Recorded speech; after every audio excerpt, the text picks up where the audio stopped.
My parents were finally going out that day. It was only to pick up the groceries, but it was still a big deal for me. They never left my side. I was always in the presence of either mom or dad or both.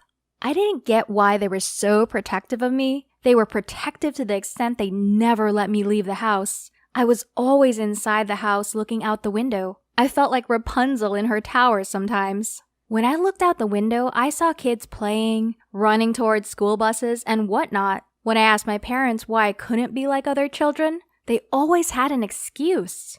They even counter-questioned me. What if you get lost? Or kidnapped? But before we move on, like this video, hit that subscribe button, and activate the notification bell. This will let you live 20 amazing years longer. Trust me, it works. One day, when I was about 7, I saw my dad talking on the phone near the window. I went to him and said in my baby voice, "Dad, I want to go to school." He stopped talking and hung up the phone. He looked at me and I saw his face was going red. Although he didn't say a word, I knew he was getting angry. At that moment, my mom came rushing in and said, "We are homeschooling you. Don't bother your dad. If you have any questions, ask me." I had been scared of my dad ever since to that day, and I was already in my teens. That was why I always did what they said. I behaved, stayed inside the house, and never bothered my dad. I had only been out 2 or 3 times on the grocery run with my mom. That time too, her eyes were fixed at me like a hawk. That was why when they left to go out, it was a relief for me. I could finally be alone. I could get a sense of privacy and freedom, even though it was inside a house. Usually, when I was alone, I liked exploring the house. I thought that was the only way I could figure out why my parents were so protective and why my dad was so angry. I had searched the attic and even my parents' rooms a few times before, but I couldn't find anything. That day, I was facing my fears and going down the basement. It was scary down there, but I hoped I would find something. I turned on the lights of the basement, headed down there. Even with the lights on, this is scary, I said to myself. But I was right. There were so many things there. Some of the things looked way too old. There was this old television, my old crib, and so many papers. I started going through the papers. It looked like some kind of bookkeeping of money, and there were so many names. Are my parents taking money from people, I thought? As I was going through a huge box of papers, I felt something hard in there. It was another rather smaller box. I opened it and saw that it was filled with videotapes. 5 to be exact. I was not very much interested in them until I saw one of them was labeled. It said, "Claire Baker's Debt." As soon as I read that, I knew something was in there that I needed to figure out. First, I needed to check if that old TV still worked. I plugged it into a switch and turned it on. Then I popped the videotape in. I was shocked at what I saw. On the television screen, there were my mom and dad. My mom was holding a baby, and my dad was pointing a gun at someone's head. It was a man, and there was another woman. They were both down on their knees. The woman was crying. She was saying, "Please don't take my baby girl from me. I will find some other way to pay you back." My mom started speaking. "You've had your chance, Claire. You don't get another. You should know after all these years in mob business." Then my dad spoke. "We will sell her when she is old enough. Your debt will then be reimbursed. Don't come looking for her or even think about contacting the police. Otherwise, we will kill her and then you." The tape popped out. My whole world crumbled in front of me. I couldn't believe what I just saw. My parents were mobs. At that moment, it hit me. They were not even my parents. I was that baby in the video, and they were talking about selling me. I was kidnapped. I was raised by my kidnappers. I heard the sound of my fake parents' car. Oh no, they're back.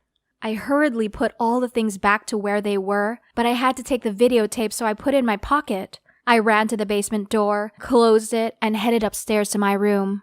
Right when I was about done walking up the stairs, my fake mom opened the door. She saw me and asked, "What were you doing downstairs?" I was so scared. After all the things I saw, I was horrified of who they were. I wanted to cry, but I didn't want them to suspect anything. In a shaky voice, I replied, "I was in the kitchen to drink some water." "Okay, don't get out of your room unless we're here for the next time," she said. I rushed to my room and closed the door. I was just catching my breath when I remembered I forgot to turn off the basement lights. They would end me if they found out.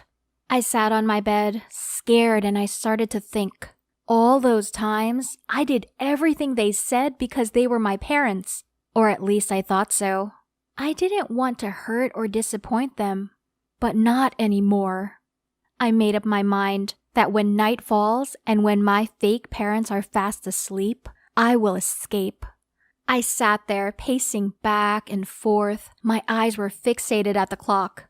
One after another, hours passed. It was getting darker outside. The kidnapper mom brought dinner to my door, knocked and left. I went out and brought in the food and ate it. I knew I would need energy if I were to escape. I waited till it was almost midnight. I put on my hood and tied my shoes to my bag. I didn't want to put them on until I got out.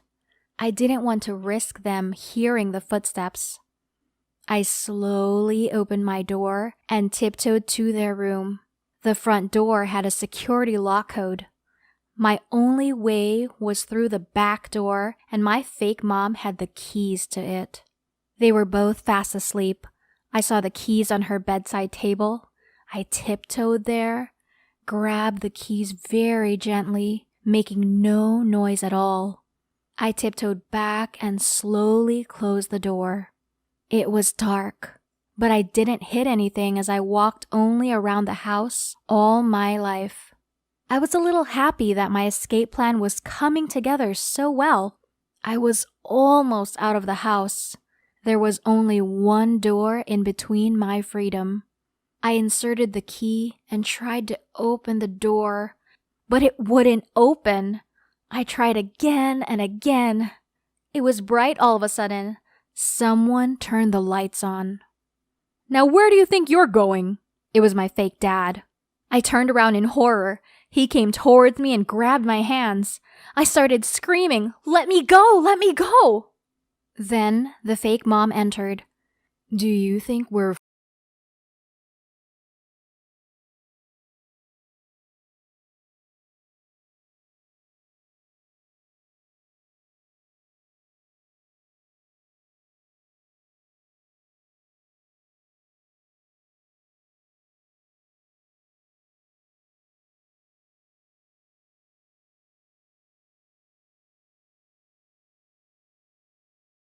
fools? We know you went down to the basement. What did you find? Tell us." "I know you're not my parents. You are bad people," I cried. "That's good. We don't have to keep up the act anymore," she said. The fake dad pushed me up to my room and threw me in. I landed on the floor. Before closing the door, he said in a monstrous tone, "Soon we will use you for the reason we took you. Very soon." I didn't move from that spot. I lied right there and kept on crying and crying. I cried about how unlucky I was and how I could do nothing about it. I fell asleep right there at some point. The next morning, I woke up. It was cold and my eyes were puffy after all the crying. I watched the sun ray enter my room slowly. "I am not going to give up," I whispered to myself. I heard some noises coming from downstairs. I went down to see those kids. Are we the first candy to make something thin? Nah. Are we the best at it? Yep. I guess today we're gonna open a bunch of shards for you. Oh my god. And we're gonna summon. Kidnappers were setting an alarm system and security lock code on the back door as well. I went to my room and kept myself locked in for the whole day that day. I thought of 100 things I could do to escape, but nothing was good enough. The next day, I was sitting in my room. I was out of ideas, hungry, and drained of energy. I heard something outside the window. It was the neighbors. They were all outside playing. With all the energy left in me, I started screaming at them. Help! Help! There's a fire! I'm locked in my room! One man came running towards our house to help. I knew this was it. I put on my shoes, unlocked my room, and went towards the stairs. The man rang the bell, and the fake mom opened the door. She let him come inside. I knew that was the last chance I would ever get if I wanted to escape. I ran downstairs and out the door in a flash and kept on running and running and running. I stopped when I felt I have come far enough from that house. I didn't know what to do next. I hadn't planned for that. I was confused. I was outside a cafe. Someone was waving to me from the inside. It was a boy of my age. He signed me to come in. I didn't know what to do, so I went in. He asked me to sit, and so I did. You look lost, he said. Can I eat your donut? I was so hungry I couldn't even focus on anything else. Sure, go ahead, he said. He looked kind. After some time, I realized that I had that videotape in my pocket. I took it out and said to him, Can you find Claire Baker's address for me on your computer? Well, you're in luck. I will do it, he said. After a couple of minutes, he showed me the screen of his computer with a couple of pictures. Which one? He said. I looked at it and pointed at that lady that looked like the one in the videotape. It seems she changed her name to Claire James a few years ago, but I have her address, he said. He wrote it on a piece of paper and gave it to me. I thanked him and assured him we'll meet someday in the future. Then I left. I was walking toward the bus station when a man suddenly stopped his car in front of me. He was a stranger. He popped his head out the window. Do you need a ride to somewhere, sweetheart? He said. I thought I met another kind person and asked him if he could take me to the bus station. He said he would, so I got into his car. But as soon as I got into his car, he turned it around. He pulled up his phone and said to someone, I have her. I was terrified. I started screaming and kicking. I kept on kicking and hitting him. He lost his balance, so he stopped the car. I opened the door, got out, and ran for my life. He was following me in the car, and I could hear it behind me. I saw a police car and ran towards it. I knocked on the door, and the policeman came out. The car that was following me speeded off. I told the policeman everything. I was out of my breath. The policeman assured me that I was safe. He even gave me a ride to my real parents' house. I reached the house. It was big and beautiful. I rang the doorbell. A lady opened the door, the same one from the videotape. I pulled out the videotape from my pocket and showed it to her. She looked at me and hugged me instantly. I will never lose you again, baby, she said. Thanks for watching. Do you think your parents are your real parents?